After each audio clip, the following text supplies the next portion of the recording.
ভিক্ষুক রাস্তা দিয়া যায় আর জমিদারের পুত্রবধূও যায়। একজন সামনের থেকে আসতেছে, একজন সামনের দিকে যাইতেছে। দুইজনের ক্রসিং এর সময় ভিক্ষুকের গায়ের কাদা জমিদারের পুত্রবধূর গায়ে লেগে গেছে।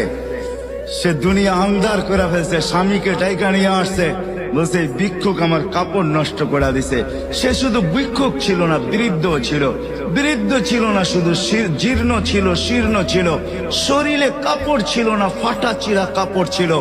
পায়ে জুতা ছিল না, পেটে ভাত ছিল না। জমিদারের পুত্র সইতে পারে নাই, যৌবনী শক্তি সয় তো সয় কি কইরা তার স্ত্রীর গায়ে ভিক্ষুকের কাদা। বস সমগ্র শক্তিকে হাতে জমা করা, একত্র করা বৃদ্ধের গালে বসায়। বৃদ্ধ কিচ্ছু বলে নাই, শুধু উপরের দিকে তাকায় দুই তিনটা শব্দ উচ্চারণ করছেন। শব্দগুলা হলো ইয়া আল্লাহ